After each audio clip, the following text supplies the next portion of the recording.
What we're going to go over today, this is template building best practices for a design template.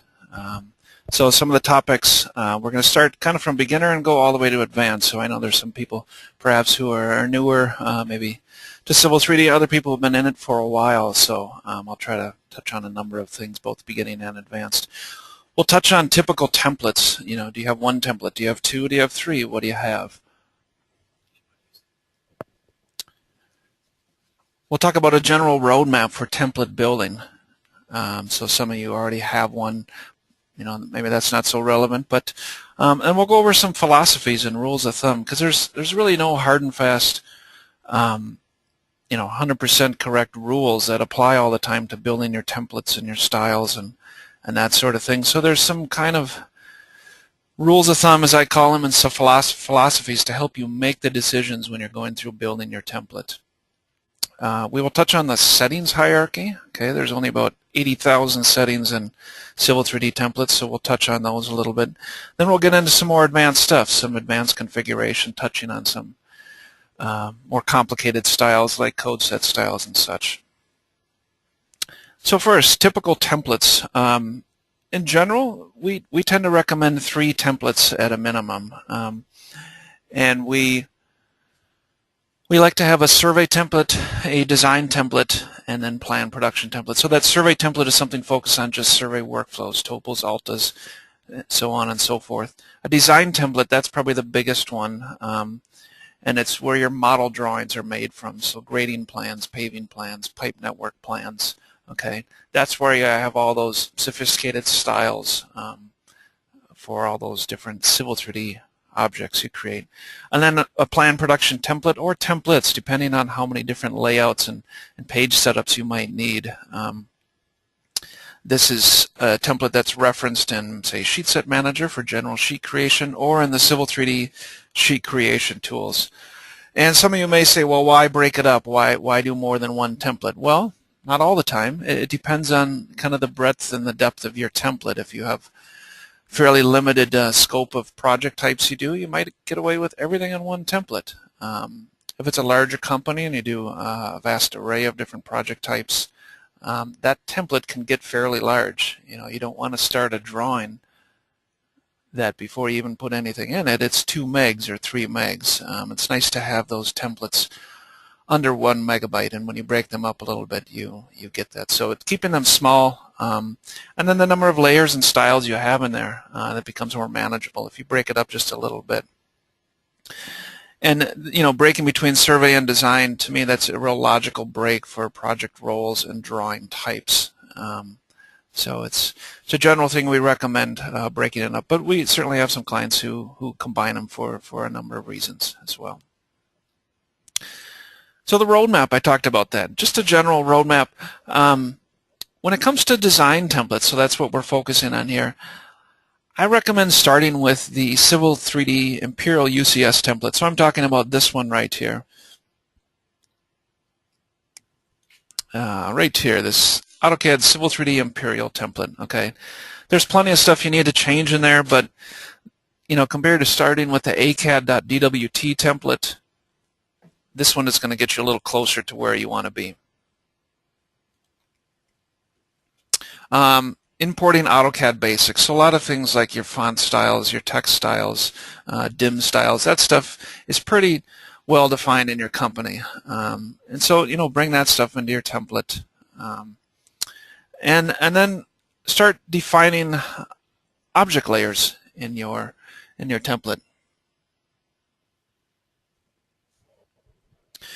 And you'll find that, I'll just jump to Civil 3D quick here. Of course, those who aren't too familiar with it, your object layers, you'll find by going to the Settings tab and going to Drawing Settings. So what object layers are is when you create a Civil 3D object that lands on a particular layer. All that's spelled out for you. It's a really cool thing.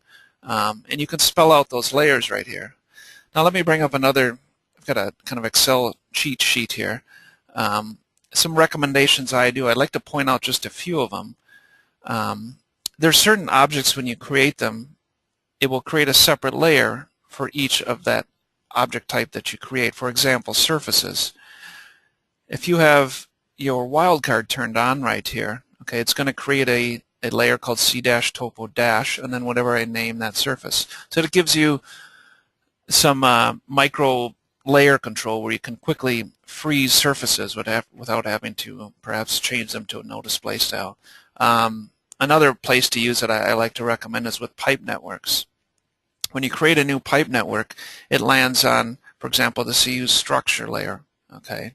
Or if it's pipes, it lands on the CU pipe layer. Well, if you put a wildcard in here, it's going to put it on a layer called CU-pipe- whatever you name your pipe network. Okay, so it gives you some control if you have, say, a storm and sanitary and perhaps another pipe network in there. You can freeze an entire pipe network with just a couple clicks rather than assigning no display styles. So object layers are definitely an important thing. You have to think about what layers your objects are going to land on.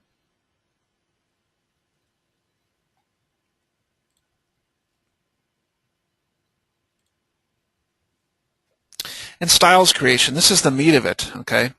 The styles creation, we've got hundreds, potentially thousands of styles to modify or create in there, okay?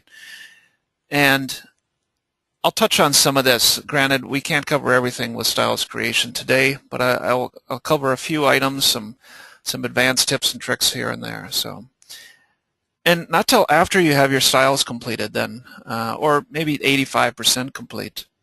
At that time is when you want to start looking at the settings. So we'll talk more about these settings. These settings are things like default styles or a default name template every time you create an alignment, for example. These are small little tweaks to your template that can standardize and speed up your workflow in there. And when you've got your template maybe 80% complete, that's the time to start really testing on it. And this doesn't mean roll it out to the whole company, but maybe a small pilot project team who starts testing this template and seeing what additional styles or style tweaks need to be made. And once those workflows are kind of nailed down, I always recommend creating workflow documentation. Call it a CAD manual, call it what you want. The point is that it's kind of a reference manual of how you perhaps organize your project drawings. Okay, so it's not picks and clicks. Okay, that's what the Civil 3D training books are for that you can buy on Amazon.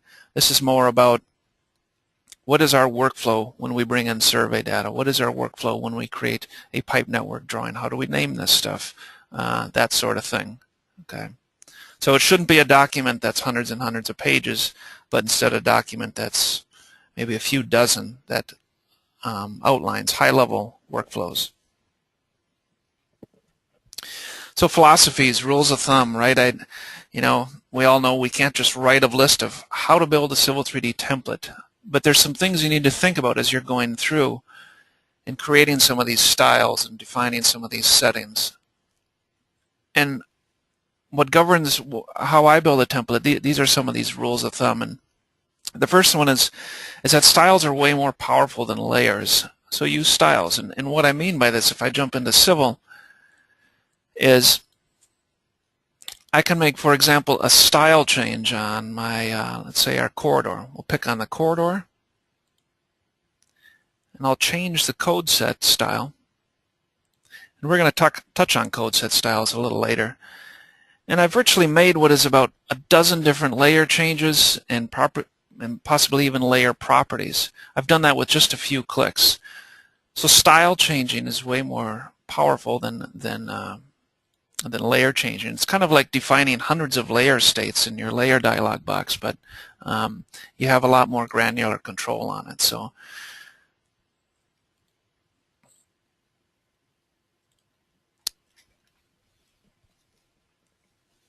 So with that, use styles to control or change the appearance of an object. Okay, you want a bunch of things to change. You want a surface to display contours only, and then you want to flip it to thin lines and a boundary. Okay, theoretically you could control that with layers, but that's slower. Okay, you're better off switching the appearance, changing the appearance of an object with a style change. Okay, but use layers for quick turning off and on of objects. So I talked about those object layers. You can put wildcards on there, so every surface lands on a unique layer.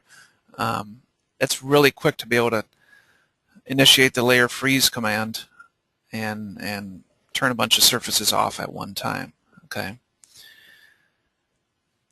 And probably one of the most controversial parts about building styles in Civil 3D is the layers in the styles, right? We can put all sorts of layers in there, or perhaps we don't put any layers. Okay. There's a lot of room for debate on this. And what I would argue, and I'll point some of this out in Civil 3D in a second here, is that there's only a few reasons to add unique layers to a style. Okay, and I'll open up a style in just a second to show you.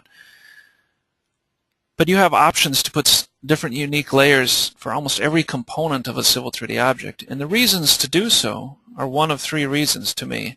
It's for independent layer control. Okay, so you need more control than just what the object layer will do. You want to be able to freeze something. And most often you need this when it's through XREFs. So for example, if you're XREFing a corridor into another drawing, okay, and you need to be able to turn off a component of that corridor, not the entire thing.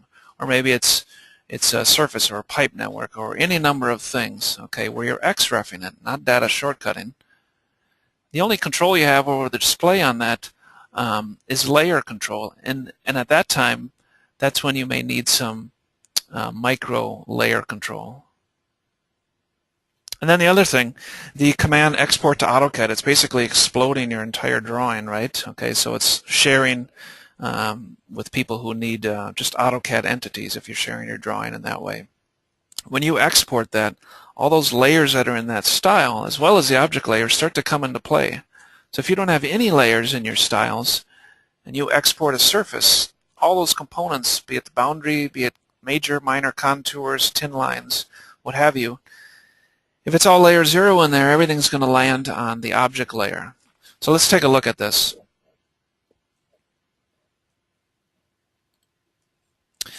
I'm going to open up just a basic surface style as an example here.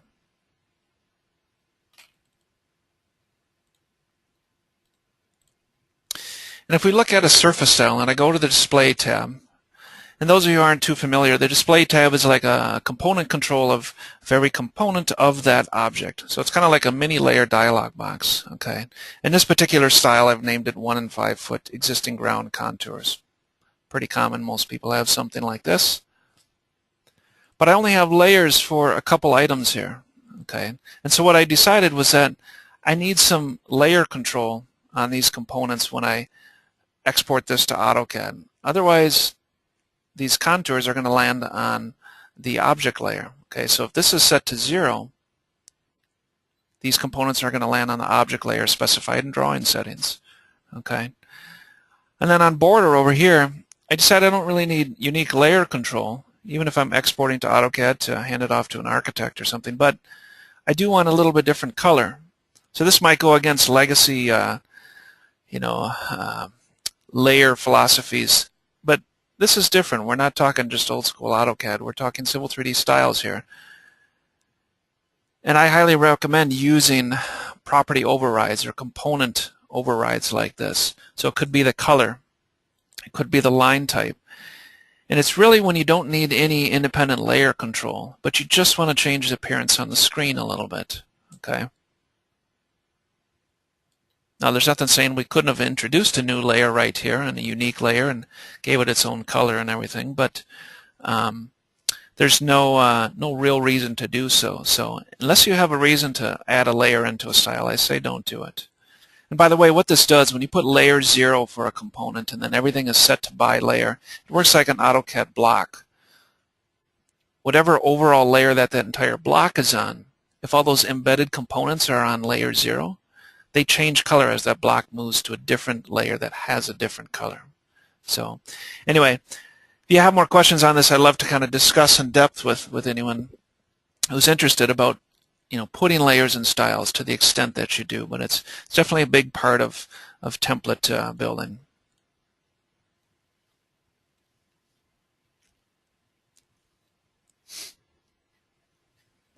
So the settings hierarchy. Drawing settings, feature settings, command settings. Okay, these are a big part of a Civil 3D template. And I want to touch on those before we move on and dive deeply into some styles. So the settings, if we jump back to Civil 3D, we have 3 different types of settings. Some of you may be familiar with these a little bit, but it's important to understand the settings hierarchy, as I call it. And you have drawing settings here. Okay, if you click on any of these categories, you'll have feature settings. And if you expand some of these categories, you'll also have command settings. So this is microcontrol of individual commands within Civil 3D. So this is that stuff where I'm talking about standardizing and streamlining your workflow for your project types.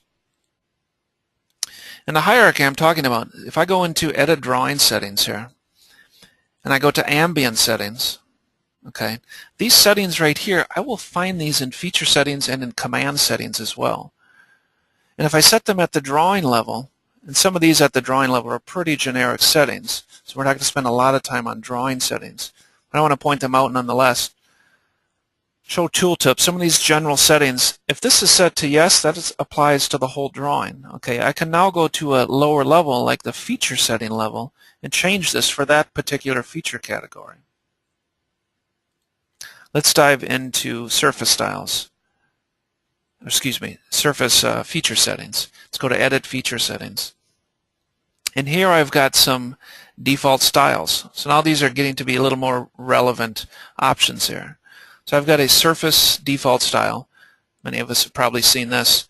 I can set this to, what is the default style when I create a surface? What style should it use? Okay, right now, regardless of how that surface is created, every surface is going to start with contours 1 and 5 foot design. Okay, what about if I want a little more control than that? What about when I create a reference surface, create surface reference, so that's creating a reference to a data shortcut. And here I have default styles as well. So what I can do is instead of having that be 1 and 5 foot design, I could perhaps have that be 1 and 5 foot background. And what you'll notice when this happens is I get an override checkbox here. That means that this command setting is an override at the feature level, the one level above it. Okay, and if I go back to the feature settings, so right-clicking on Surface, Edit Feature Settings, and then into Default Styles, I still have that contours 1 and 5 foot, but now under the Child Override category, I have this little arrow. Okay, that's telling me that somewhere at the command level, there's a child override. Okay, I can in fact click this now, and it'll give me a little red X, and if I hit OK, it's going to remove that child override. Okay. Be careful about doing this. Don't just go through and start clicking all your arrows to eliminate the child overrides. The out-of-the-box template has plenty of child overrides, and it's for good reason. So do this only when you're sure you're aware of what's happening.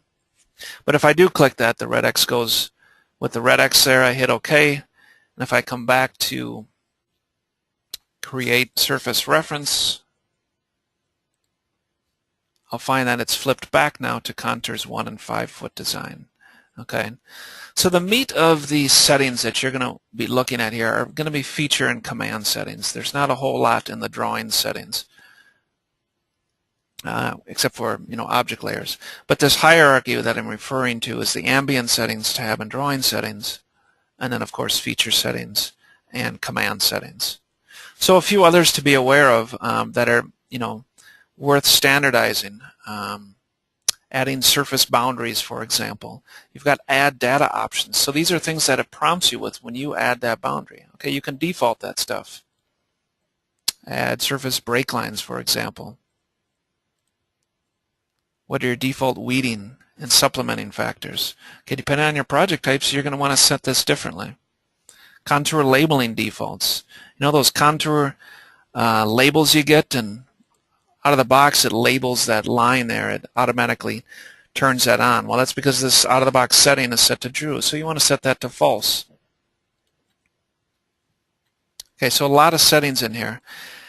And you're not going to be able to just know everything to set. What I recommend is once you got the majority of your styles in place is just to go through every one of these categories. Ones that are relevant, obviously, so parcels. We're talking about that belonging in the survey template. But ones that are relevant. just pour through here, open up the feature in the command settings, and make a decision based on some of those philosophies and rules of thumb. A few other ones, corridor feature settings. There's some default styles in here. What's the default code set style?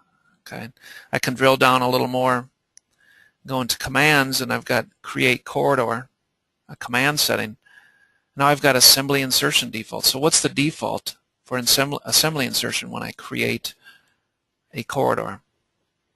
Frequency along profile curves, all these settings, set these to what you want. And we could spend hours on what I recommend and what those should be set to for the most part. But a lot of them are little decisions that you can make on your own.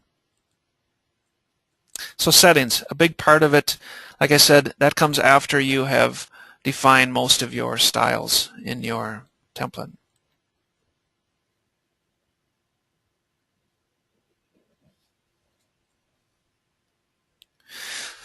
So let's talk about some configurations, some specific styles, and give some best practices on how to handle a number of different things. So we've got a couple of slides here, a few things I want to go over. First one is plan production. Some of you may be aware of this. Oftentimes it can be tough to get those section views to align or those profile views to align when you create your sheets. And there's a little trick to it, and it's something you'll find in the profile and the section view styles. So let's jump back to Civil 3D. And what I want to point out is if we go to the profile view,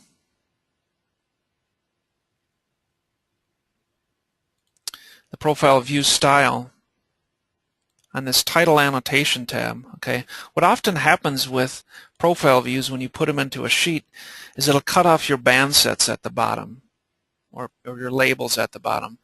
And what you need to do is have it just bump up a little bit, and a lot of people end up doing is just they go in manually and move into that viewport manually and move that profile view. You do have some control over it, and the trick to this is to play with on the title annotation tab of your profile view style. So this would be the profile view style you're going to be using plan profile plan production. You can play around with this title and these X and Y offsets, okay? And what that will do is it'll basically move this bottom left corner of this profile view up and to the left or right so that it'll align appropriately. Now the key here is to then go to your display tab and turn off the component that you turned on here. So we're looking at a bottom title here, centered to the left. Okay, and then I can play with these offsets. And it'll basically move this profile view around. And if I just go ahead and turn that off, then this bottom axis title, it won't show up. But as far as the plan production, when it comes to cutting your sheets, it's going to align as though that title is in place there, but it won't print anything, it won't show anything. So nice little trick. Again, it depends on your setup, your profile views and everything, but this is the little trick to use to get your profile view, the bottom left corner, to align properly.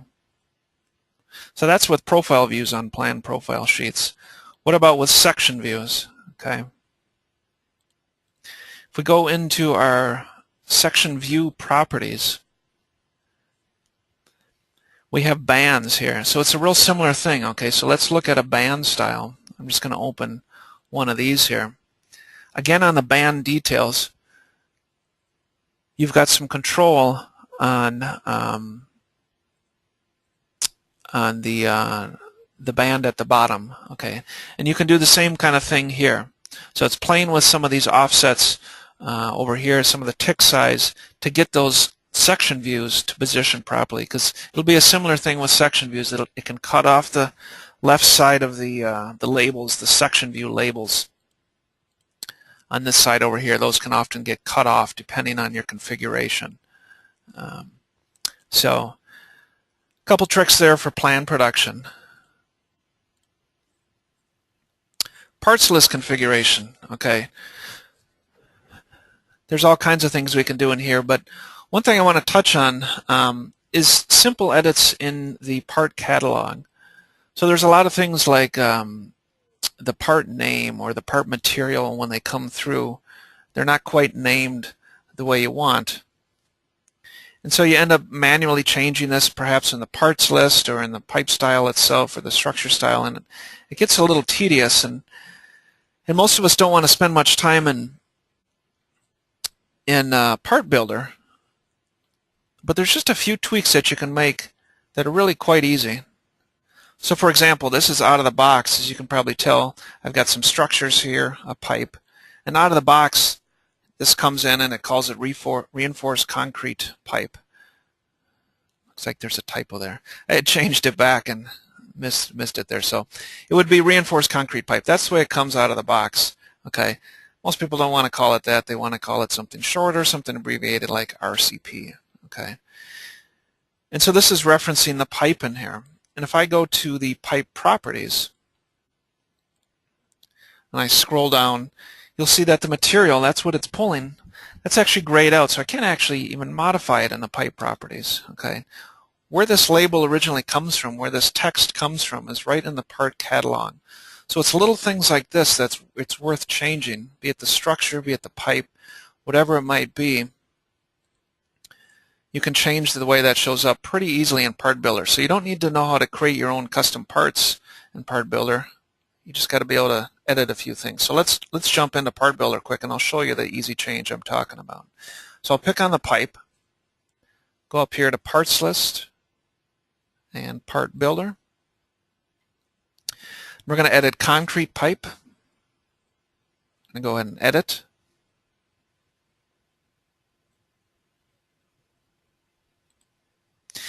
And now I get my Part Builder tab or window on the left here. Okay. And if you go right into size parameters, you're going to see an MAT variable. If you right click on that, you go to Edit. Okay. You'll see a lot of parameters here.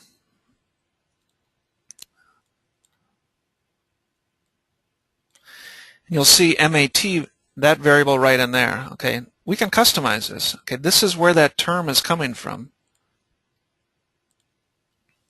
So if I just instead type an RCP and it'll push to every other size in there, that's going to now push through to my pipes and structures in my Civil 3D drawing. So your sizes, all this stuff, it's quite easy to change. Now there's a number of formulas and linking between different parameters in here, but things like material are very easy to quickly change. So I'll hit OK. I'll save this, save the part family. And then to get out of Part Builder, hit the X here. Let's go back to that drawing when I was in there. And to get it to refresh, let's just go ahead and draw another structure on here.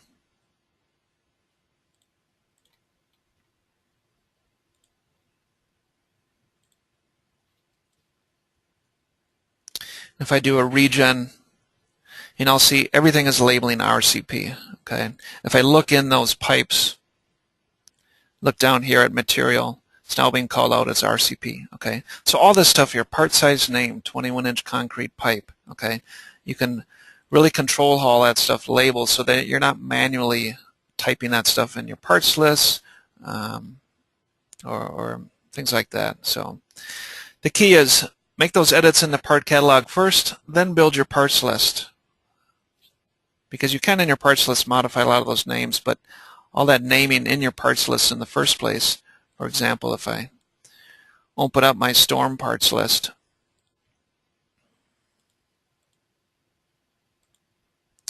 this naming right here, okay, there's that 27-inch concrete pipe. That's being pulled from the part catalog. And then these names in turn get pushed to your labels, both in plan view and in profile view. So small tweaks to the part catalog. I know it's not a nice place to be, that part catalog, or the Part Builder rather, but it's easy enough to make simple labeling changes like that.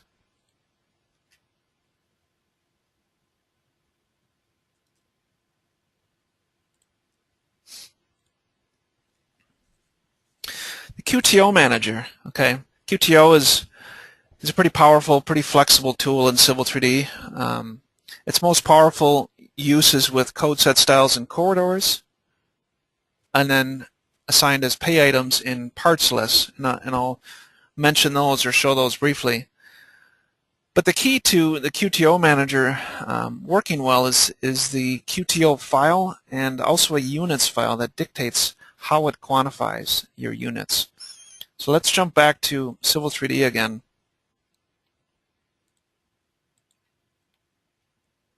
In the QTO Manager, if we go to the Analyze tab in the QTO Manager, what it has you do is you open a pay item file, okay?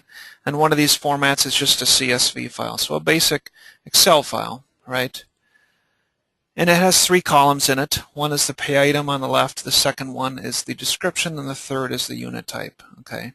And you can reference these pay items in different areas. For example, in a parts list. I can assign a pay item way over here for my 12-inch concrete pipe. Okay, I can do this for structures and all sorts of things. The other nice automated place to do this is in your code set style, and this would be for quantifying items in your corridor. So if you look in your code set style, and we'll touch on these a little bit later, you've got links, points, and shapes. I can get curb quantities, for example, by assigning a pay item to the back of curb.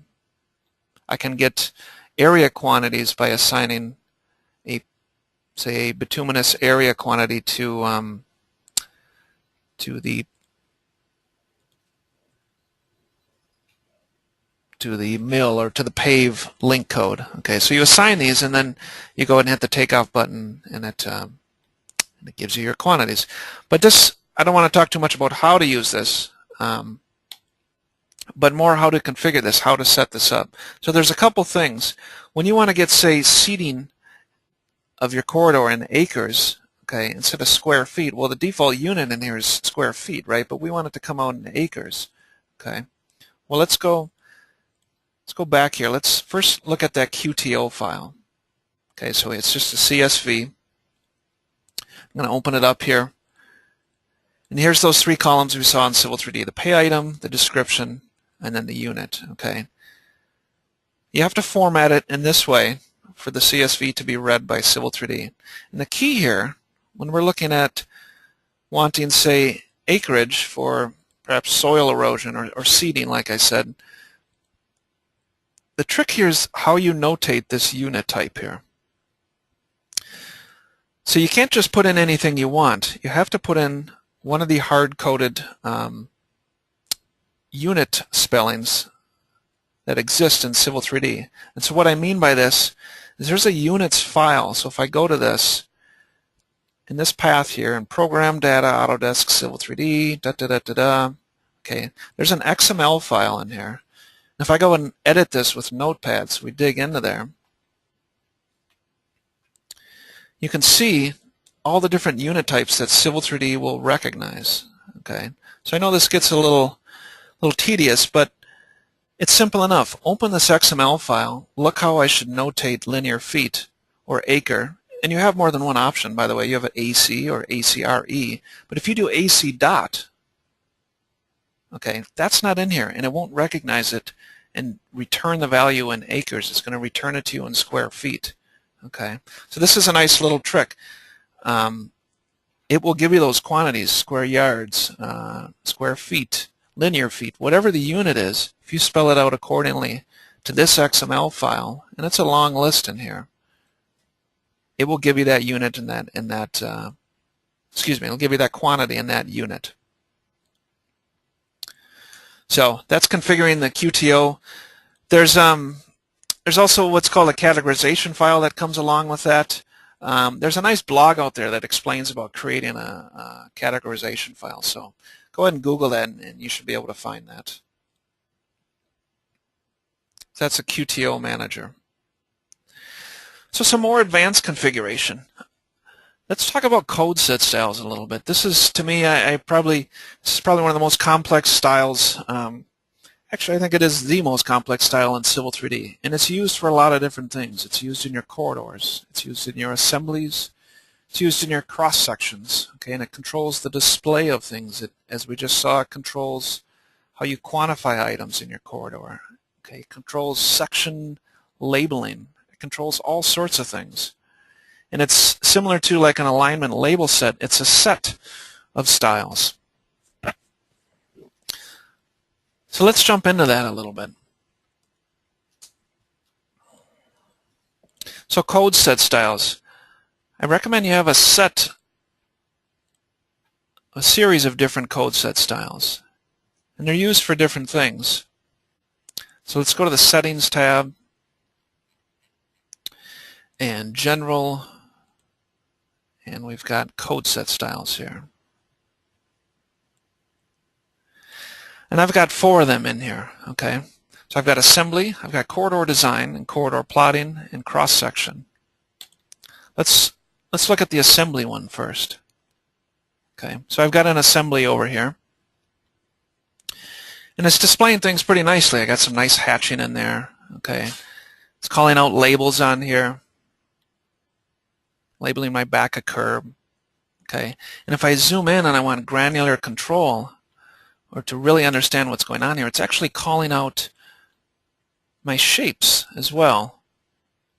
Okay, looks like I've got something not quite showing up right there, but it's calling out my shape codes and my point codes and my link codes. Okay, and if you're not familiar with what those are basically just little tags that reference different components of subassemblies. So links are the lines, points are the circles, shapes are the shaded areas or the hatched areas.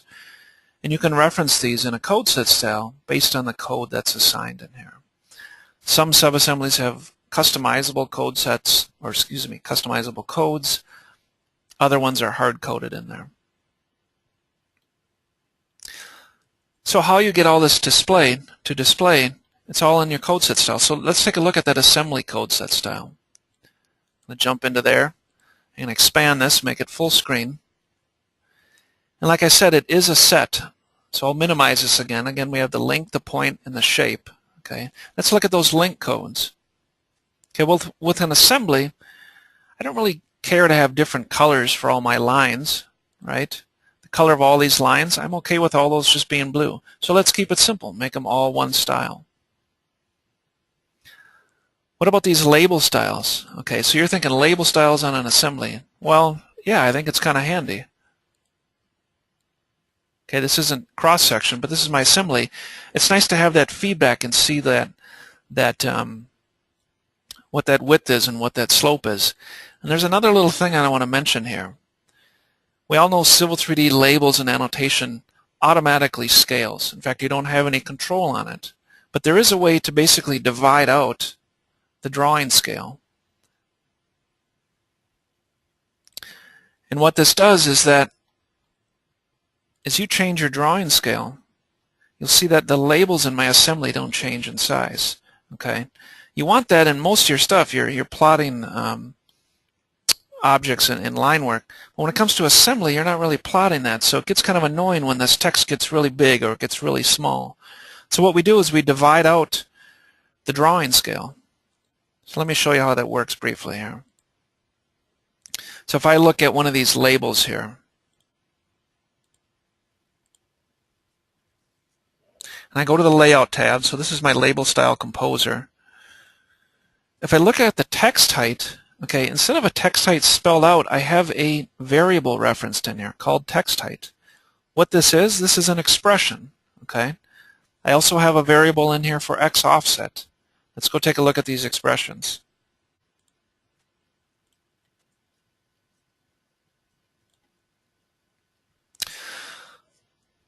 So it's an expression for a label style, and it is a link label style. And in here, there's that text height. So what does this expression look like? Well, it's pretty simple, actually. It's some kind of size that I chose by trial and error, just based on what size I want the text to be on the screen. And then I draw or divide by drawing scale conversion. And that's a component you can find right in here. Okay, excuse me, not in there.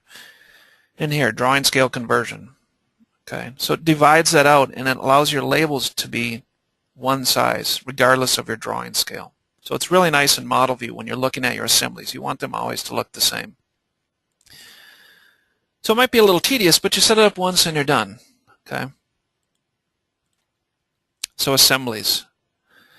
Other things like these points. Do you need a different style for every point? I don't think so.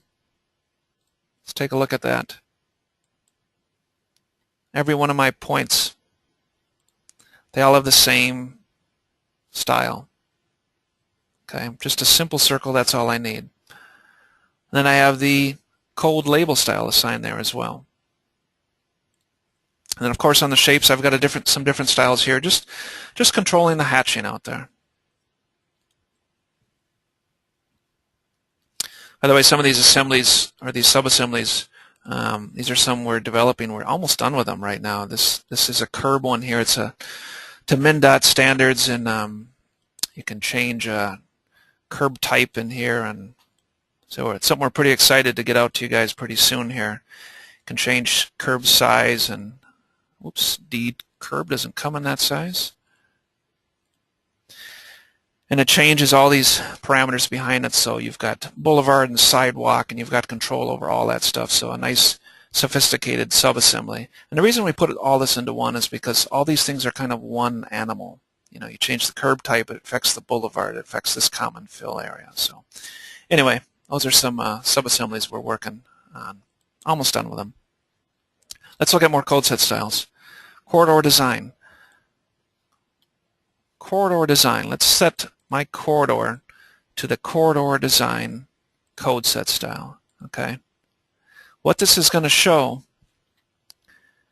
is some basic feature lines, so the ones running roughly parallel to the alignment. And then it's pretty faint. It might be tough to see. If I turn on my line weights, it'll show up a little better. But you can see my links showing up. Okay, so this is my assemblies being inserted. Okay, think about an assembly in plan view, inserted every 25 feet. Okay, that assembly has all kinds of depth to it, right? Got all these shapes, and we got points in here, and links on tops of links. Okay, it's building all that stuff in your corridor. So a corridor design is the code set style you assign to your corridor while you're editing it and creating it. And the key to it is to have as much turned off as possible. So if we look into this corridor design code set style, I've got everything turned off for the links. You can see that here, from here all the way down to here, with the exception of top links. Those are the links right at the top. I want to see that corridor assembly insertion interval. So I want to see at least one set of links. My points in plan view, do I need to see those? No, so turn all those off. All those are set to no display. Okay. You probably noticed corridors affect drawing performance. Absolutely they do. Okay. Do you think regenning 300,000 points in your corridor makes a difference? Absolutely it does. So turn them off. You don't have to regen them. It doesn't redraw them. So your code set style in your corridor can actually make a difference in your drawing performance. And that goes for almost every style in a Civil 3D template. Turn off as much as possible. You'll get better performance in your drawings overall. And then shapes. My corridor in plan view. Do I need to see it in plan view? No. But I do want to see it in another area. So I've got a number of styles here with it turned off in plan view. But the other thing this code set style is going to control is when we go to section editor. So section editor is a nice place to analyze your corridors. And in that case, you're going to see your corridor in section view. And it's this same code set style that we can use to control that display. So for example, if I come back out here, pick on my corridor, and go to section editor. Okay. The appearance of this section right here is based on that code set style right now. Okay, so I've got labels that come in there. This is my corridor design code set style. So it's nice to be able to come into section editor and see some labels on there and be able to work with this and understand what your corridor is doing.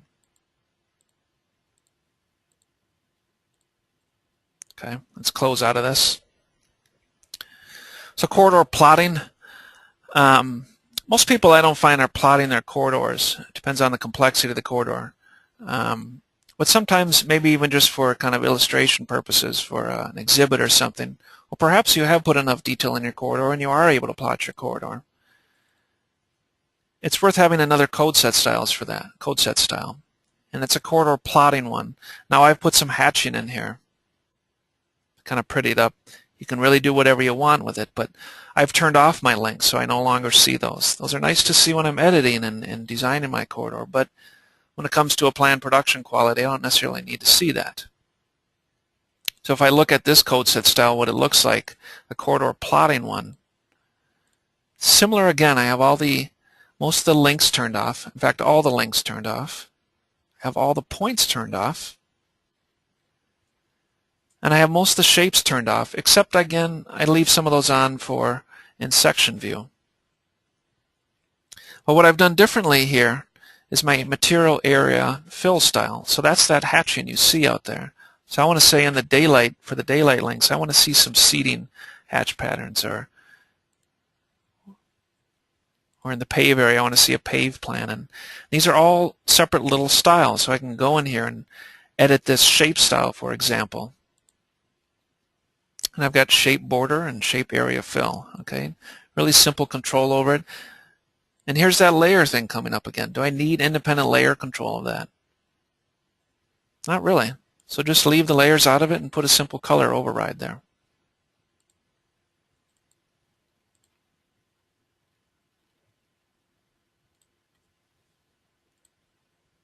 Let's look at a final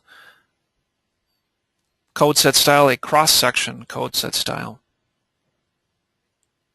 Okay, this one can be pretty similar to the section view of the corridor design code set style.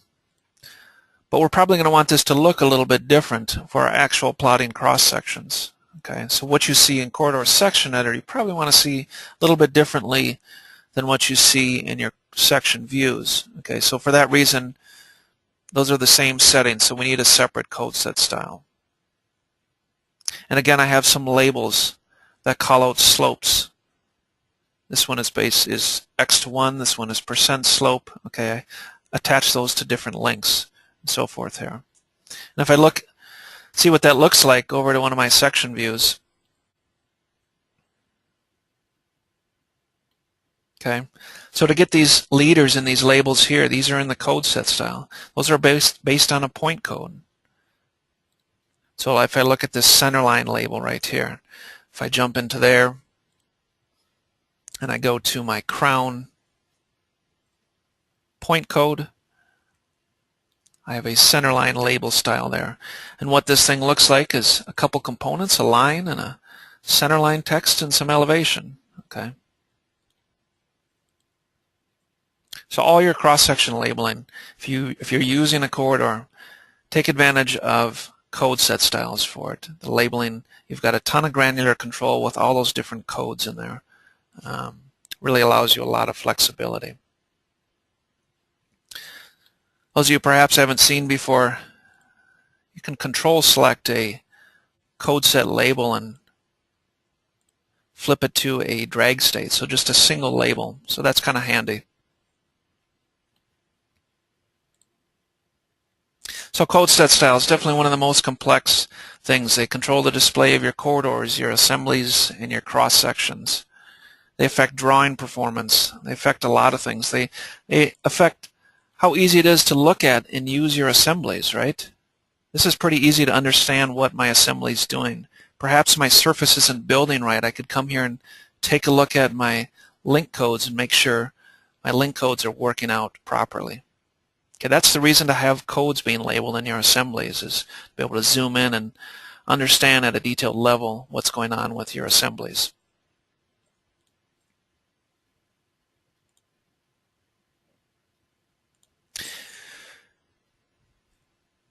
Okay, one other thing I want to mention here. So I did mention the non-annotative Civil 3D labels. That was in that assembly code set style. Okay, there's other places you may want to do that too. It's when you've got labels that need to be showing up, you know, for the designer, for the drafter, but they're not things that need to plot. That's exactly what assembly labels are. So the last thing I want to touch on is intersection assembly sets. So most of us have probably at least stumbled through the intersection tool, and at the end of it you get an option to pick an assembly set, and there's some out-of-the-box ones and they pretty much never work for what we want to do. But if you're one who's able to use this intersection tool, and it really is a pretty flexible tool, when it comes to divided roadways with medians and things like that, then it starts to get a little tough if you have double crowns, that kind of thing. But for a lot of normal residential intersections, it really works pretty nicely. In creating your own assembly set, there's really a pretty simple way to do this. And so what I want to show you is to first start with the out-of-the-box set and save a copy. So where that's located, if I click this link, it's in your program data again. And what it is a bunch of drawings with a single assembly in each one of them, and then an XML file that defines the different intersection types you might have.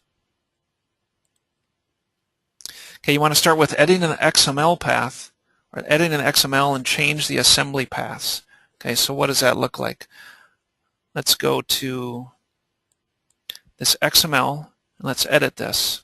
Okay, in here you're going to find a bunch of paths pointing to a default AECC content folder. Okay, when it comes to a standard custom set for your company, you're going to want to put this perhaps on a server or on at least a different location. Okay, so you can come in here and do find replace and change this path for all these assemblies at once. Okay, that's the first step. The next step, edit the assemblies in the drawings. So just open each one of those drawings. Each one of these drawings, open them in Civil 3D and make those changes. Swap in different sub-assemblies, change the parameters on them, give it different names, whatever it is. Set that up for your different road types. So you might have curbed intersections, you might have gravel intersections, concrete, asphalt, different sets like this. Okay, so you would make a different assembly set for each. And by the way, what's saved in each of these XML files is the 4 different road types. So what is the 4 different road types? You've got primary road, crown maintain, and then you've got merging crowns, and you've got that for both a 3-way and a 4-way intersection. Okay, all that is spelled out in this XML file. Okay, so it's a lot of repetition in here. Okay, actually I have a nice little document, if people are interested in this I could share it with you, that shows how to kind of come in here and edit this stuff, and it's really about 10 minutes of editing, just doing finding and replacing, to outline how to do this. Here's that doc actually. Okay. You can rename the assemblies in the XML file. Okay, so instead of just having that out-of-the-box name, rename them to something with your company initials at the end of it or something like that, so you can identify them. And like I said, repeat it for each road type. Okay, so if you guys are doing a lot of intersection design, okay, and it's fairly simple intersection, you should be able to be using the intersection tool, and with that, what makes that really powerful is these assembly sets.